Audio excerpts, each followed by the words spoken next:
اور یہ تو آپ بار بار سن ہی چکے ہیں، جانتے بھی ہیں کہ توبہ کے 3 حصے ہوتے ہیں. ایک اس گناہ کو فوراً چھوڑ دینا، دوسرے ندامت، اور تیسرے آئندہ کے لیے عزم کرنا، ارادہ پکا کرنا. اگر دل میں شبہ ہو رہا ہو کہ پتہ نہیں میں اس عزم پہ قائم رہ سکوں گا یا نہیں رہ سکوں گا، وہ توبہ کے منافی نہیں ہے. اپنی طرف سے عزم کر لو.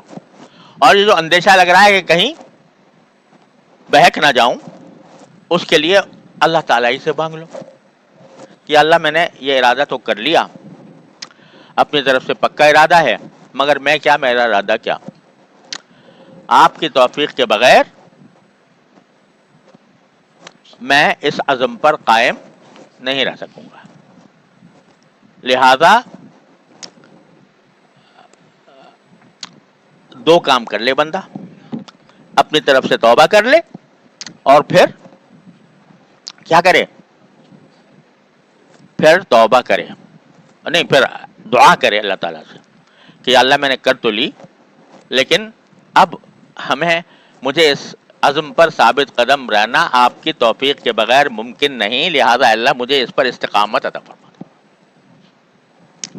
دیکھو سورہ فاتحہ میں کیا فرمایا اللہ تعالیٰ نے، یہ سکھایا کہ یوں کہو ایاک نعبد و ایاک نستعین. بڑا دعویٰ ہے زبردست، ایاک نعبد و ایاک نستعین، آپ ہی کی عبادت کرتے ہیں، آپ ہی سے مدد چاہتے ہیں. بڑا دعویٰ کر لیا بندے نے، اور کسی کی عبادت نہیں کروں گا، اور کسی اور سے مدد نہیں مانگوں گا آپ کے سوا. تو یہ دعویٰ تو کروا دیا اللہ تعالیٰ نے نماز میں. یہ کہہ لو، اقرار کر لو اس بات کا کہ آپ کے سوا کسی کی عبادت نہیں کروں گا، آپ سے کے سوا کسی سے مدد نہیں مانگوں گا، یعنی اس کو کارساز سمجھ کر، اس کو مشکل کشا سمجھ کر مدد نہیں مانگوں گا.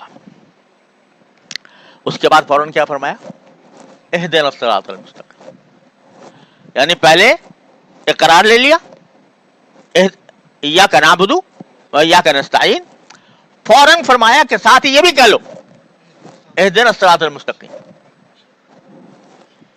تو اقرار لے لیا کہ آپ کے سوا کسی کی عبادت نہیں کروں گا، آپ کے سوا کسی سے مدد نہیں چاہوں گا. اقرار لینے پر اکتفا نہ کرنا، کبھی اپنے بلبوتے پر اقرار کر رہے ہو کہ میں خود ایسا قوی ہوں کہ میں اپنی زندگی میں کر کے دکھاؤں گا کہ سوائے اللہ کے کسی کی عبادت نہیں کرتا، سوائے اللہ کے کسی سے مدد نہیں مانگتا. تو فوراً اللہ تعالیٰ نے کہا کہ نہیں، ساتھ میں یہ کہو اہدنا الصراط المستقیم، اے اللہ صراط مستقیم جو ہے اس کی ہدایت تو آپ ہی فرمائیں گے، میرے بس کا نہیں ہے. تو جب کوئی اقرار لیا تو ساتھ ساتھ دعا سکھا دی. تو توبہ بھی ایک اقرار ہے کہ میں توبہ کرتا ہوں. توبہ کرنے کے معنی یہ کہ آئندہ اس گناہ کا ارتکاب نہیں کروں گا. تو اس کے ساتھ توبہ مانگ لو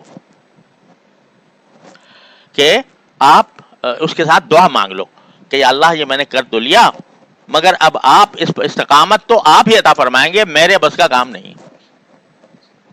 تو 2 چیزیں ہو جائیں، توبہ اور اس کے ساتھ دعا.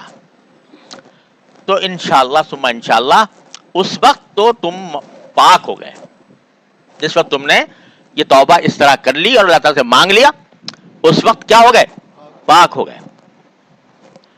اور کیسے پاک ہو گئے، التائب من الذنب کمن لا ذنب لہ، کہ گناہ سے توبہ کرنے والا ایسا ہے جیسے کہ اس نے کبھی گناہ کیا ہی نہیں تھا. رحمت دیکھو اس پاک پروردگار کی کہ تمہیں بالکل سادہ برق بنا دیا. تمہارا نام اعمال میں جتنے گناہ لکھے تھے سارے مٹ گئے، سب مٹ گئے، نام اعمال سے ختم ہو گئے. یعنی آخرت میں جب جاؤ گے تو یہ نہیں ہوگا کہ ڈیبٹ کریڈٹ ہوتا رہے اس میں کہ بھائی اتنے نیکیاں کی تھی اور اتنے گناہ کیے تھے اور اتنے گناہ جو ہے معاف ہو گئے، لہذا وہ نہیں، وہ آئے گا ہی نہیں نام اعمال میں، ختم. تو یہ ایسا اللہ تعالیٰ نے نسخہ عطا فرما دیا ہر بندے کو جس حال میں ہو، جو غلطی ہو جائے، جو گناہ ہو جائے، یہاں تک کہ شرک تک بھی کبھی ارتکاب ہو جائے، معاف کر، توبہ کر لے، معاف ہے. اگر کوئی مشرک ہے، شرک کرتا تھا اور توبہ سچی کر لے، ایمان لے آئے، سب پچھلا جو حساب تھا بے باک ہو گیا دنیا میں. ایسی چیز ہے توبہ. اللہ تعالی ہم سب کو توفیق عطا فرمائے. اب ہوتا یہ ہے کہ بسا اوقات آدمی نے یہ سب کر لیا، غلطی ہو گئی، باری تعالیٰ کی طرف رجوع کر لیا، توبہ کر لی اور دعا بھی مانگ لی کہ اللہ مجھے آئندہ اس سے بچائیے گا، اس گناہ سے. لیکن نفس اور شیطان تو ساتھ لگا ہوا ہے. توبہ کرنے سے نہ نفس مرتا ہے نہ شیطان مرتا ہے، وہ تو ہے موجود. تو شروع میں ذرا ارادہ بھی ہوگا، کوشش بھی ہوگی، سب کچھ ہوگا، پچھلے پر ندامت بھی ہوگی، کچھ دن ٹھیک ٹھاک رہے گا، پھر آ کے کچوکا لگائے گا شیطان اور انسان کا نفس.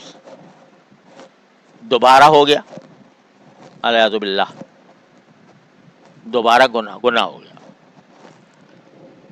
اب انسان جو ہے پریشان کہ اللہ میں نے تو توبہ بھی کی تھی، آپ سے مانگا بھی تھا، اور اس کے باوجود میں پھسل گیا.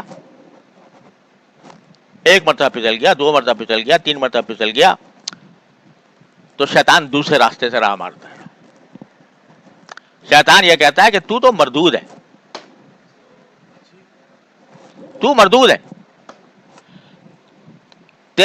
تیری کہیں نجات نہیں ہے، کیونکہ تو نے سارے تقاضے پورے کر لیے، توبہ تو نے کر لی، دعا تو نے مانگ لی، ارادہ تو نے کر لیا، لیکن پھر بھی بہک جاتا ہے. اور ایک بار نہیں، دو بار، تین بار، چار بار بہک رہا ہے. تو مردود ہے شیطان کی طرح. مایوس ہو جا، اب تیری کہیں نجات نہیں ہے. مایوس کر دیتا ہے. جب مایوس ہو گیا الیاذ باللہ، تو اس کے پھر شیطان دوسری طرف آتا ہے، تو جانا ہی تجھے جہنم میں، تو جو جی چاہے کر، یہاں پہ پرواہ ہی نہ کر کیا ہو رہا ہے کیا نہیں، حلال ہو رہا ہے یا حرام ہو رہا ہے، جائز ہو رہا ہے ناجائز ہو رہا ہے. تو مایوس کر کے پھر دوبارہ انسان کو غفلت کی طرف لے جاتا. لیکن اللہ تبارک و تعالی نے اس کا بھی حل بتا دیا. وہ یہ کہ مایوس نہ ہونا ہے. لا تقنطوا من رحمت اللہ، اللہ کی رحمت سے مایوس نہ ہو. اگر شیطان اور نفس تمہیں بار بار وہی حرکت کرا رہا ہے اور تم اس کے آگے ڈھیر ہو گئے ہو، تو جس طرح وہ بار بار کر رہا ہے تم بھی بار بار کرو. جس طرح وہ تمہیں بار بار بہکا رہا ہے، اسی طرح تم بھی توبہ بار بار کرو. تم بھی بار بار کرو، وہی نسخہ دوبارہ آزماؤ، بار بار آزماؤ. جب بار بار آزماؤ گے اور آزماتے رہو گے، ایک وقت آئے گا کہ شیطان کو شکست ہو جائے گی. دیکھو اللہ تعالیٰ نے ایک لفظ استعمال فرمایا ہے، تواب. ان اللہ هو التواب الرحیم. تواب جو ہے یہ عربی زبان کے لحاظ سے مبالغے کا صیغہ ہے، جس کا اردو ترجمہ ہوگا بہت توبہ قبول کرنے والا. بہت توبہ قبول کرنے والا، یعنی صرف توبہ قبول کرنے والا نہیں کہا، بلکہ بہت توبہ قبول کرنے والا. تو اب بہت توبہ قبول کرنے کے ایک معنی یہ ہو سکتا ہے کہ بہت سارے گناہ آدمیوں کی توبہ قبول کرتا ہے. جتنے آدمی ہیں سب کی توبہ قبول کرتا ہے اگر توبہ کرے تو، اس لحاظ سے وہ بہت توبہ قبول کرنے والا ہے. اور ایک معنی یہ ہے کہ